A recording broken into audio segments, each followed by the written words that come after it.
Everyone wants the calling, but few are willing to be healed enough to carry it. Welcome to The Healed Show, where we go deep to restore your foundation through spiritual formation and inner healing. I'm Frances, therapist, pastor, and coach for high-capacity leaders who have done it all, yet still feel undone. Here, we rebuild your inner world with God so you can lead with clarity, strength, and the kind of peace that transforms everyone you lead. Take a breath. Let's begin. So, we are talking about engaging the spiritual world without fear today. Yes. And you are here because you know a lot about the spiritual world. Yeah, I do. It's like one of your favorite topics. It currently is. Besides football. You know? So, I mean, I know your story, but can you share a little bit? You've lived with our family for a little bit. Yeah. And I've learned a lot from you about some things I've never heard about before. But you came from a place where all of this, like, exposure to the spiritual world is normal. Yeah. So tell us a little bit about your backstory. Yeah, I was born and raised partially in the Bahamas, and then I spent some time in Turks and Caicos. I essentially lived 15 years of my life in the Caribbean, and very, I wouldn't say more open about the spiritual realm than here. I would just say more knowledgeable about what the spiritual realm actually is and what it entails. I think there's just more of an ignorance here, whereas back home, there's less hiding behind different things. So growing up, I saw demons being casted out of people. I saw people look like they were snakes, people vomiting, a lot of deliverance. I saw people who would give testimonies about seeing demons come to their house.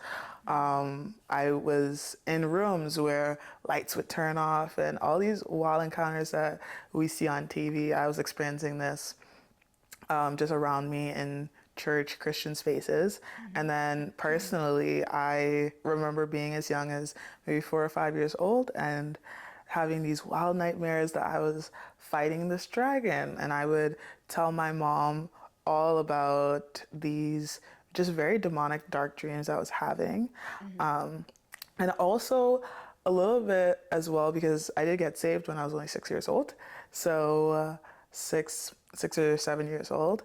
And in that, I was also talking a lot with Jesus and God. So I was walking with the Lord through these spiritual experiences as well. So a lot of what I know, a lot of what I talk about, I learned it from a very young age. And then when I got older, I was like, oh, there's biblical backing behind this. This is all real, not just my childhood imagination. And so that was, you'd say, like, pretty normal in your culture. Like, Yeah. I think the only abnormal thing about me was that a lot of people have this mindset around Christianity that you get serious about it when you're an adult and when you become old enough, whereas I got serious really quick, really young. So I think that was the only abnormal thing to my culture. Like, I remember it being talked about a lot when I was 8, 9, 10 years old, of just like, oh, this is a little girl who's very invested in, like, her spiritual life and Christianity and everything, taking it very seriously. Yeah. Yeah, so there's, like, I mean, it's pretty common for some, like, you hear of kids having nightmares. Yeah. And at least in North America, a lot of parents, you know, their first instinct might be to sort of dismiss it and just say, like, oh, it's just a nightmare. Yeah. But you're saying, like, there's actually things transpiring that can be, like, in dreams that are actually, it's actually spiritual warfare. It's not just like a normal dream. Yeah. Yeah. I categorize dreams as 3 things. I categorize them as coming from the demonic, God's trying to give you a dream, or like God's trying to speak to you through a dream, or it's bad pizza. And I find that oftentimes kids, when they dream, there's not too many experiences yet that they can pull from that would go into the bad pizza category. So then oftentimes it is a spiritual encounter that they are having while they are asleep, whether that be godly, because sometimes I do think that God can be trying to show whether it's the child themselves or parents something, and it will be very scary for the kids. Yeah. And then a lot of times I think kids are getting attacked spiritually. It's a different way for Satan to attack the parents and attack the family as a whole. And also, if any traumatic experiences happen to the kid, a lot of times people will say like, oh, well, if this kid has experienced this level of trauma, then they will have nightmares. And while that is true, and I do believe that to be true, I think these negative experiences also open up doors in the spiritual realm for this kid to be tormented as well. So yeah, I definitely don't think kids' nightmares should be dismissed in the slightest.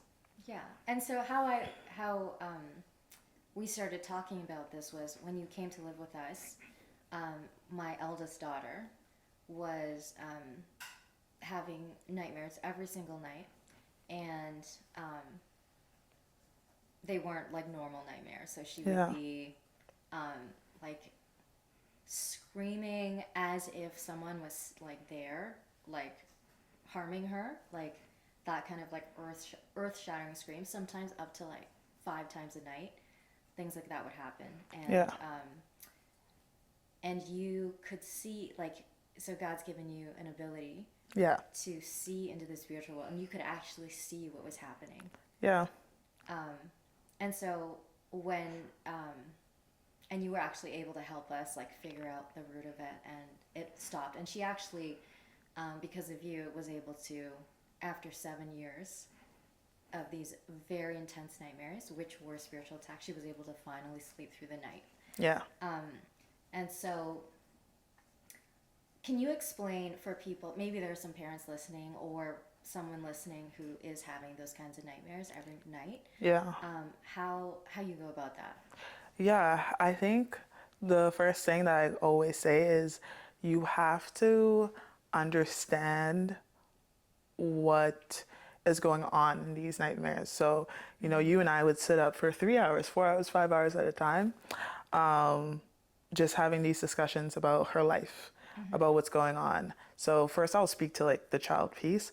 I think when it comes to children, we have to understand that they are spiritually so vulnerable because we're basically their covering. And if we don't have the spiritual awareness to know what they're being around, what they're being exposed to and everything, it's going to be very hard for us to determine what's going on. So first thing I would say to parents is you have to become spiritually aware. You have to know what's going on in your kid's life, and you have to be invested in your kid's life. So for example, I know here in Canada, there's multiple spiritual practices that they do at schools and such that for us as Christians is very harmful to us. And a lot of parents, they pass it off. I'll give one example of yoga. A lot of people think like, oh, yoga, it's just something that you do to exercise and everything. I remember I was at a family's house, I was babysitting their kids. And at the same moment, because they were at the spiritual retreat, at the same moment that they were renouncing yoga, not for themselves, but for their kids, at that exact same moment, their kids were at home asking me to put yoga on the TV.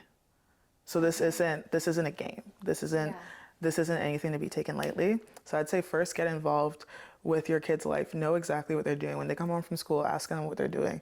If you have them around any of their family members, ask them what kind of conversations they're having. Yeah, just because most people don't know this about yoga, because I used to do yoga too, but I learned that the word yoga actually means to yoke, and the whole purpose of those specific sequences of movements is that they are specific poses of worship to specific Hindu gods. And so my kids were in public school for a little bit, and sometimes they would do yoga as part of the curriculum, and then they'd come home, and then you saw before like a tree demon that was related to yoga as a result of my kids doing that in their class. And so that's just an example of how that that door opened. Yeah. So yeah, I love what you're saying. Like, there's some things that happen at school that are actually opening doors to the demonic. Yeah. And it's just, it's not anything against anyone that practices them, because I think that's one of the big reasons why a lot of parents allow their kids to participate in things, like so many different things. But if you're saying you're a Christian, at the end of the day, that needs to come first. And you being a Christian is already offensive to the enemy. That alone is, you're waging war, that itself. So you have to be alert, and you have to be aware. The Bible says this, right? Be alert, because the devil walks around like a roaring lion. And I like that the Bible lays out clear, he's like a lion. He's not the Lion of Judah. He's not winning, but we can give over power to him when we're being ignorant. So the first thing I would say is, and searching for a kinder word, but I guess the only word I can think of is not be so ignorant about the spiritual realm. Get very invested in your kid's life. And then from there, I would say genuinely pray. Ask the Lord. The Lord will reveal it to you. Like, even before we had these conversations, this was something you were praying about for a really long time. And I believe that God used me as an avenue for you to find out. And it may happen like that for somebody else, where it may be a conversation that they're having with someone and they bring up something, or the Lord may give you, like, the parent themselves a dream, right? And I would say for anybody experiencing it themselves, figure out where it's coming from. Figure out, if you're having like these horrible nightmares, figure out what's going on in the nightmares. I always say that when the devil torments you in a dream, he's actually just showing you his hand. You know, he's showing you what he's trying to do. And I think it's one of his most desperate moves that he could make. And it means that you're probably doing something good, and that he can see the potential for something that he's trying to crush. So I would say, look at your dreams, look at what you're doing, and then look at the environment you're in. Like, even I remember when I was younger, there'd be certain homes that I'd go over and I couldn't sleep. I couldn't sleep. I'd be having these nightmares, and it was because there was a door open in that home that wasn't welcoming to me being the only Christian in that home, right? So look at what your dreams are actually saying, pray about it, obviously discern, and look at the environments you're in and the doors that you may have open. So yeah. Yeah, that's great. So I, when I first got saved, I was in a church that kind of glossed over spiritual warfare. You know, of course, we were told to read the word and memorize scripture and pray. But when we got into things like manifestations of the gifts, like prophecy or tongues, it was just like, there was fear around that, so we were told, like, just don't do that. And so there are a lot of Christians who are part of like church communities where they're discouraged from learning more about the spiritual realm or gifts, or and some people say that talking about, for example, like the devil or demons too much gives the enemy a platform, when we shouldn't. Some people think we shouldn't talk about it at all. Yeah. And so what are your thoughts about that? To defeat your enemy, you must know your enemy. You must know your enemy. You know, something that we don't talk about often is there's these demons, these spirits, and they're called monitoring spirits. Monitoring spirits and familiar spirits. And it's so insane to me that there are so many people who are like, oh, don't talk about Satan. It's almost like this thing with Voldemort. Don't talk about Voldemort. Voldemort's going to come. I think that's rooted in fear. And God has not called us to live in fear. He's called us to live with peace and a sound mind. And talking about the devil isn't going to make him disappear. It's just going to make him look better, actually. Because in a lot of ways, in North America, Satan's actually always being talked about. When we look at manifestation, Satan's being talked about. When we look at crystals, Satan's being talked about. When we look at all of these false demonic religions, Satan's being talked about. So Satan's actually always being talked about. He's just being prettied up in a different light. And us as Christians, we're called to be the salt of the world. And when we take away such a particular part of the story, we're taking out some of the flavor of the story, so to speak, in terms of the world's not actually getting the full experience. So if we can't say that there's a Satan, there's a devil, and he hates you, and he's coming after you, then what was even the point of the gospel? Like, if you can't preach the gospel without preaching about Satan. The gospel literally starts with there was Adam and Eve, and then there was Satan. Satan's fall, all of that. That doesn't make any sense. Even I'm very interested in other religions, just of how people interpret them in their lives. And when I talk to people who come from these religions that don't have an adversary, that don't have an enemy, and when I say enemy, I don't mean enemy as in equal to God in the slightest. Yeah. I literally just mean enemy as in someone who's consistently trying to fight against us. I always question them, and I always wonder, then what is the reason for good if we never talk about evil? What is the reason that you needed a God, or you needed gods to come in if there was no evil? In that case, then there's no need for Jesus. There's no need for him to come down, sacrifice himself, or anything, because we wouldn't have evil. So I think that not talking about the devil, dismissing the gifts, is a disservice to the world, as in the secular world, and it's a disservice to us as Christians, because it's us choosing to live in ignorance is bliss, which the Bible specifically speaks about. It says, my people perish for lack of knowledge. So I would say it's not just something that isn't a good thing, but I would say it's actually sinful. And pastors that are doing this need to repent. And people who are in churches that won't turn, they need to go to a different church and get involved in a church that is actually going to help them explore their gifts and help them learn more about how to defeat and be keen against the enemy. Yeah, it's really interesting. A lot of people who are maybe in these church communities where it's not talked about much, they're still experiencing things like sleep paralysis, where they feel like something, like a spiritual entity is like sitting on them, and they can feel like an evil presence and they can't move, or they see things. There's things that happen for Christians, but it's like understanding like what to do about that, how to fight. It's in some places like where it's not talked about very much. And so when people first get introduced to all of this, I find a common kind of response is people are afraid. I mean, they're afraid of what they don't know. And so how would you like help someone through that, where they're just like they're afraid, so they don't want to engage, and they just want to kind of be in denial, and it just feels better that way. Yeah, I would just tell that person, you're living in fear either way.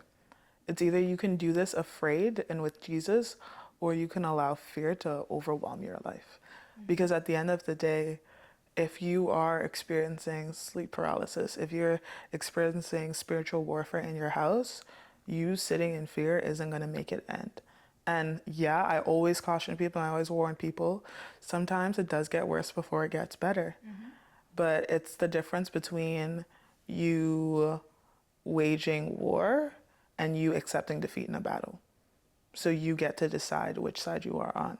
I've talked to people who have just said, like, I don't think about it. I don't want to get into it. And that's just how they want to live their lives. And I'm like, okay, but understand, by you saying this, these are not only decisions you're making for yourself, but also decisions you're making for the people around you.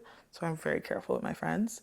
You're making those decisions for your family, and you're making those decisions for your future family. There are some sins that, I'm not going to lie, I did not want to deal with. But then the Lord reminded me, you don't deal with this sin, it's going to go on to your kids. And I was like, nope, this generational curse has to stop with me. This demon can't continue to run through my line. So yeah, I would just say that person, you're dealing with it either way. It's either you can take the offensive position and take the offensive position knowing that Jesus has already won. The cross has already happened. Everything's already been done. So you're not fighting a war. You're not fighting a battle by yourself. You're waging a war that you're already going to win, which, like we said earlier, I love football. I would love if every football game I watched, I already knew my team was going to win. That would be the best season ever. Yeah. And that's what we're going into, you know?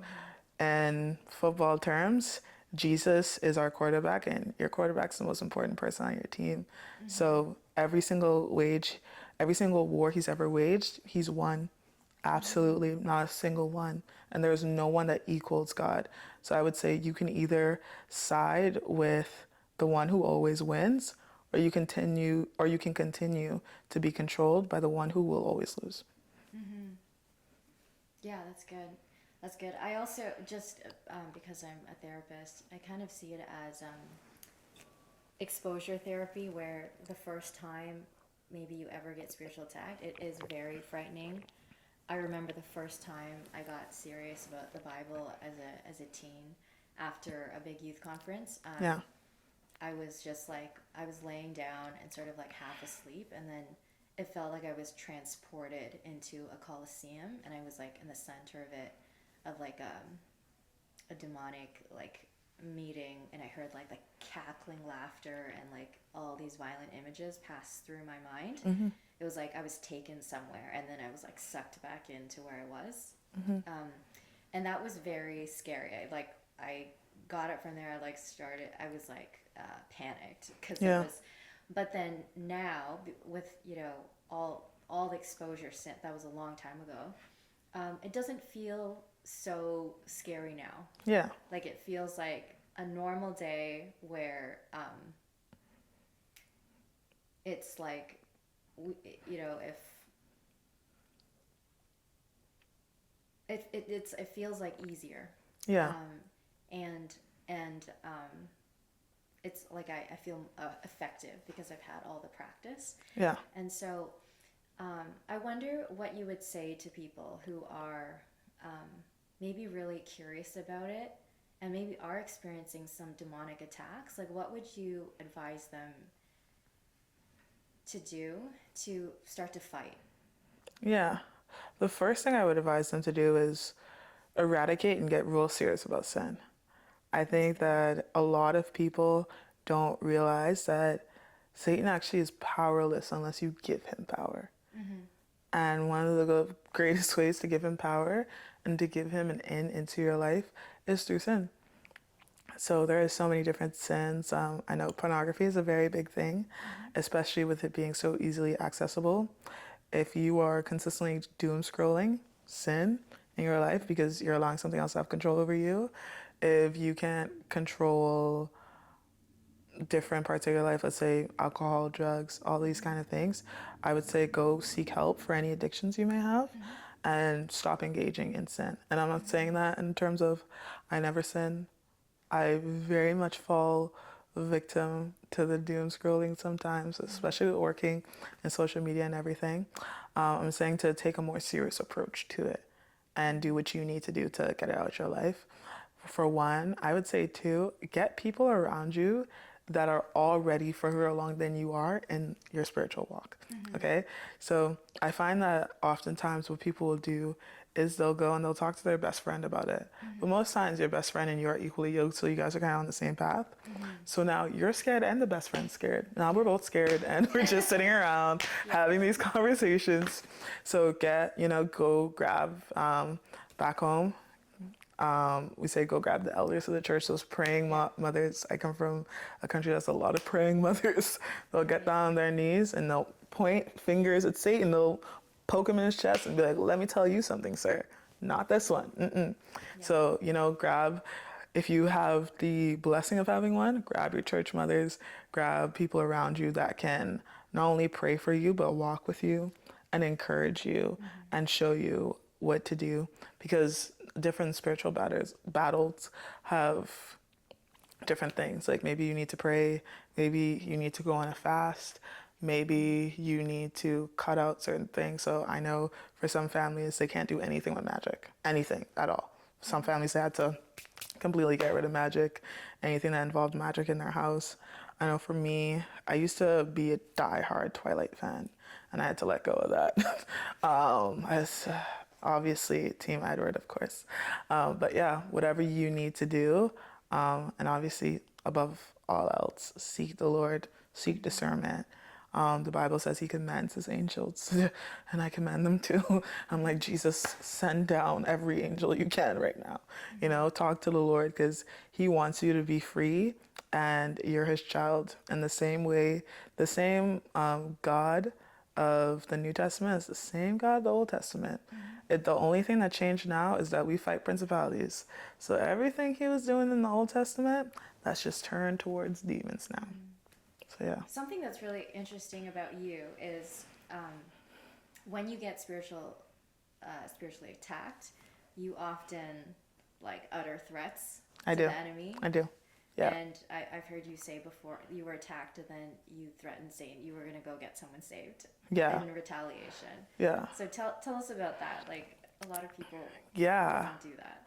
Yeah. Okay. So a sinful part of me was very much that I always say I'm like pre-Jesus Peter, you know, or early days Paul, where I can get really aggressive and really violent.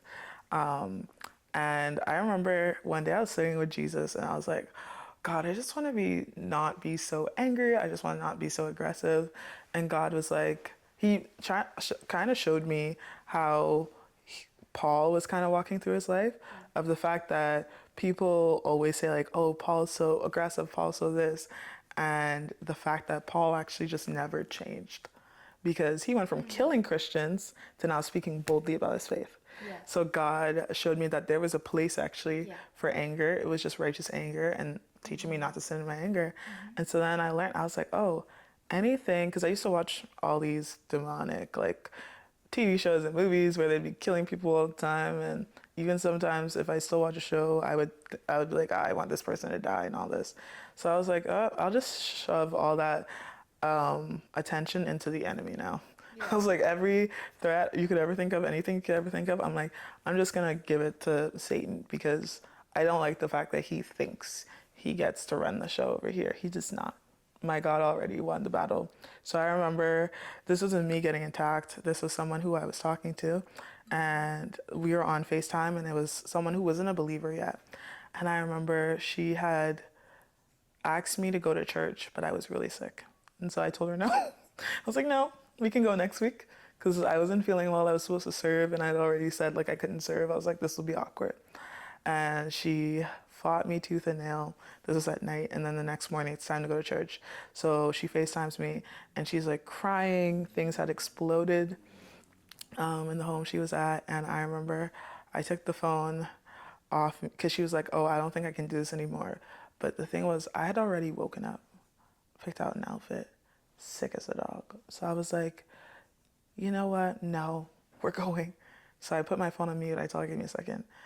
And I walk off to the side, and I always speak out loud to Satan, because he can't hear my thoughts. So I need him to hear me clearly, right? I don't need anyone else to deliver my threats. And I said, Satan, I will physically shake the gates of hell. I will actually come find you wherever you are and wring your neck if this girl does not come to church today. And I remember I went and I unmuted it. And within 2 minutes, she was like, you know what, I think I can do this. And I was like, really good, really good, really good, really good, really good, really good. I would think so. But yeah, just like you said, like even with getting people saved, like when I'm at night, when Satan comes to torment me, because he still tries, I'll say it out loud. I'm like, it's either I'm going to sleep or I'm going to pray. You pick a struggle. It's either I'm going to sleep or I'm going to pray. And a lot of times I sleep. A lot of times I sleep. I'm like, you want to trouble my sleep? I will trouble yours. Like, we both won't have a good night. How about that? But yeah, that's how that kind of came about. So it was really just about me. And this is something I encourage all Christians to do. Like, you already have whatever natural abilities. And I know it's worked for some of my friends. One of my friends, she said she went home, and as soon as she went home, she just felt like this demonic presence. And she told Satan, she was like, not tonight. I'm not dealing with you tonight. You try anything tonight and it will be over for you. And I'm like, yeah, I encourage every single person to do it, because you need, now I will say, if you're gonna do that, make sure you're maintaining yourself as a threat. Okay? Don't just step out.